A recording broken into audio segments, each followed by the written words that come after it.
the dropout rate in our high schools, and then the lack of readiness for college. I was in a meeting last week and heard former Mayor Kathy Taylor talking about, it was before we knew which states had been picked, but we were pretty sure Oklahoma was not going to be one of those. And we talked about the sheer lack of readiness of so many of our high school graduates on their way to college. But even the reason why kids drop out are varied. Some of it deals with the drug problem that we have in our state. Some of it deals with the fact that it may not be the child that's on drugs, it may be the parents. And so the family situation is such that that child gets frustrated, disenfranchised, and moves on because they're not engaged in what's happening. Sometimes they're just not feeling like they're challenged by the curriculum that's in front of them. We have to figure out a way to understand that students learn differently. We've always known that. We just have always tried to teach the same. And alternative schools that were created in about 1994, 1995 have been one avenue for some of those at-risk students to be able to find a non-traditional teaching method, but still be able to go forward and achieve their GED and achieve their high school diploma. Technology is making it more and more accessible for students to learn differently than I learned. Unfortunately, my generation are many of the teachers. And so teachers are now having to learn how to stretch their ability and stretch their experience so that they can relate to today's students with new technologies. We must continue to make sure that our teachers are trained and updated so that they have the best opportunity to know how to reach today's students. And then I think we do have to give them the more flexibility in being able to present some of their curriculum.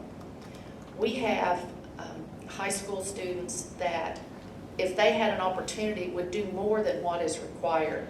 If we can provide opportunities not just for concurrent enrollment, that is often a possibility for some of our high school students so that they actually have some college courses before they graduate. There are some initiatives in this country where they can actually, where they almost call it, I think in one place they call it middle college, where they have accumulated enough hours that they are significantly on their way to completing even an associate's degree. But it provides an opportunity for those students who are challenged beyond what is currently required in the high school classroom. It gives them that opportunity to feel engaged, to know that they are still learning, and to know that they can move on either into the workforce or into higher education if they so choose. I think we as a state have to look for those initiatives and any kind of flexibility that we can give our local school boards to move those kinds of initiatives forward, not as mandates, but as locally assumed initiatives where they can decide what is most appropriate for the schools under their jurisdiction. Then I think we have an opportunity to engage parents, to engage faculty and administration, and to engage a community that may not have a student in the school, but they are part of that community. So anything we can do to help push some of those decisions to the local level, I believe in the long term, engage the minds of our students and allow them an opportunity to stay hooked up. I think that the initiative that Governor Henry proposed a couple of years ago, and I believe finally passed last year, copying Georgia graduation coaches, it's not exactly the way the state of Georgia set it up, but it's the way it looks like Oklahoma's going to go forward with it.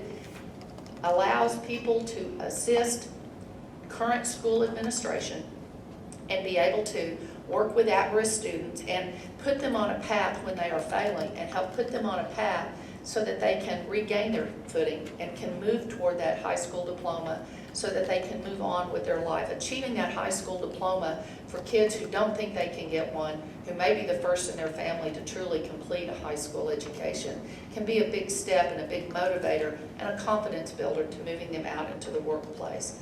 I also think that as these students begin to complete their education, we make sure that if they are wanting to move into the workforce, we include programs like Work Keys to make sure that they know what their skills and talents are so that they are ready either for continued education or to enter Oklahoma's workforce. Thank you.